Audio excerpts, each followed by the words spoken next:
வணக்கம். சற்று முன் கிடைக்கப்பெற்ற மிக முக்கியமான செய்தி ஒன்று வெளியாகி உள்ளது. சென்னையில் அதிமுகவின் மாவட்ட செயலாளர்களை ஒன்றிணைத்து தற்பொழுது ஆலோசனை கூட்டம் ஒன்றை ஏற்பாடு செய்து நடைபெற்று கொண்டிருக்கிறது. இந்த ஏற்பாட்டின் மூலமாக அதிமுகவை மீட்டெடுப்பதற்காக அதிமுகவின் மாவட்ட செயலாளர்கள் 75 நபர்கள் ஒரே அணியாக ஓபிஎஸ்ஸிற்கு ஆதரவுகளை தெரிவித்திருக்கிறார்கள். நிச்சயம் இது எடப்பாடி பழனிசாமி அவர்களுக்கு மிகப்பெரிய ஒரு தலைவலியாக மாறியுள்ளது.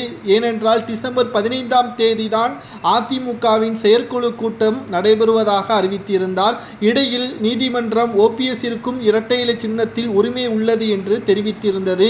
இதனால் நீதிபதி குமரப்பன் அவர்கள் ஓபிஎஸ்ஸிற்கு ஆதரவாக தீர்ப்பு வழங்கிவிடக்கூடிய ஒரு சூழலும் ஏற்பட்டுள்ளது. பொதுக்குழு வழக்கின் தீர்ப்பானது ஓபிஎஸ்ஸிற்கு சாதகமாக வந்துவிட்டால் நிச்சயம் எடப்பாடி பழனிசாமியின் கதை முடிந்துவிடும் என்பதை பொறுத்தும் வருகின்ற சட்டப்பேரவை தேர்தல் ஓபிஎஸ்ஸிற்கு ஆதரவாக செயல்பட்டால் மட்டும்தான் வேட்பாளராக களமிறங்கக்கூடிய வாய்ப்பும் மாவட்ட செயலாளர்களுக்கு கிடைக்கும்.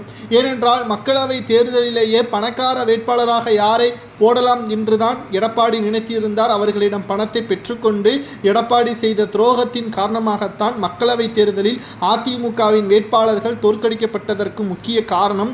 அது மட்டுமல்லாமல் மதுரை மற்றும் கும்பகோணம், நெல்லை போன்ற மிக முக்கியமான பகுதிகளில் எடப்பாடியின் பேச்சு எடுபடாத காரணத்தினால் அனைத்திந்திய அண்ணா திராவிட முன்னேற்ற கழகம் தோல்வியே தழுவியது, டெபாசிட்டையும் இழக்க நேர்ந்தது.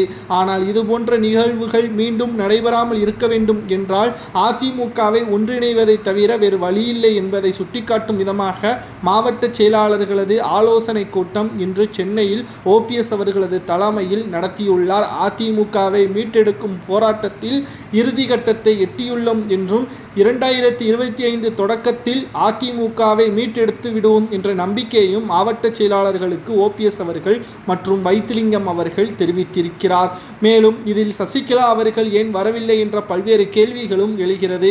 ஏனென்றால் சசிகலா அவர்கள் செல்லக்கூடிய பாதையும் ஓபிஎஸ் அவர்கள் செல்லக்கூடிய பாதையும் ஒன்றாக இருந்தாலும் தற்பொழுது இவர்கள் இருவரும் இணைந்து அதிமுகவை மீட்டெடுக்கக்கூடிய வகையில் போராடினால் இன்னும் நேரமோ மற்றும் அதிமுகவிற்கான ஆதரவுகளும் பெருகும் என்றும் கூறப்படலாம்.